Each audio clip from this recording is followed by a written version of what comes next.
everyone, I'm really missing you all so much. Thank you so much to those that have sent in your pictures and videos of the learning that you've been doing, or the activities that you've been getting up to, or even just telling us about your day. It makes us so happy and gives us a big smile to see what you're up to. So thank you so much to those of you that are doing that.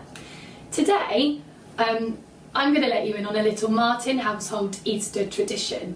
So this is something that we've done every year since I was really little, and I thought would be great fun for you to do at home and be a different activity for you to get up to.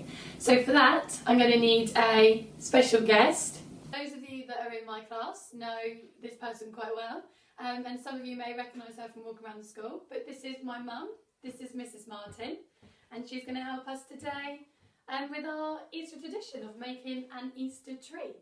Good morning, everybody.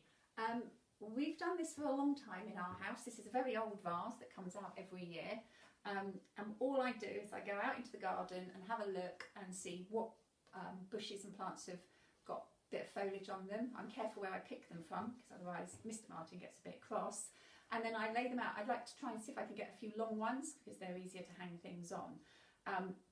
If you haven't got a garden, you could perhaps on your walk have a look to see if there's any twigs or sticks or something that you could pick up and use. It doesn't have to be big and bushy, it could just be one item. Or your mummy might have a house plant that you could decorate with your Easter bits and pieces.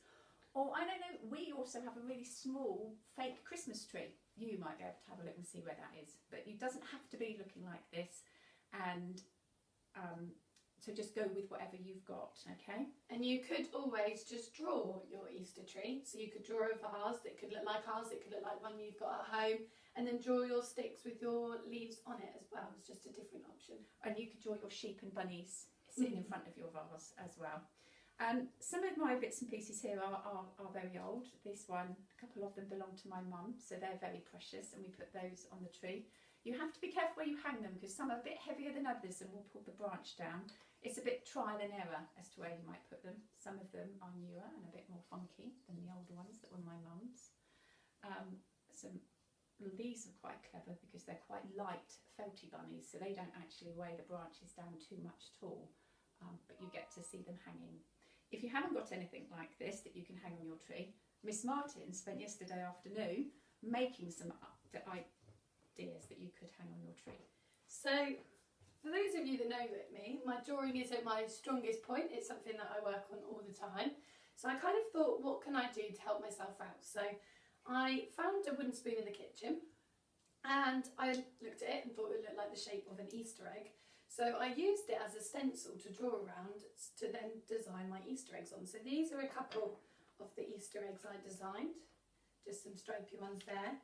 And then I've got a bit more creative and brave, and I did like a spotty one and a cool pattern one there, and then a little flower one there as well as a few others. But then I thought I'd like to do some animals. So on this one I've drawn a chick in an egg that's just hatched, which I thought was very Easter themed, so I'll hang that one up there. I put some ribbon around that. You could use string or just a little bit of sellotape, whatever you've got around your house. I also drew a bunny rabbit, so I drew round the spoon and added some ears. I sketched those, so for those of you that remember doing sketching, nice and light strokes, because my ears weren't that perfect, not that they're perfect now, but to begin with, so it was a bit, again, trial and error like we're doing all the time. So I'll hang that one up over here as well. I'd just like to say, I've seen some of your artwork, so I think it would be fantastic. I think having a go at drawing a sheep might be good.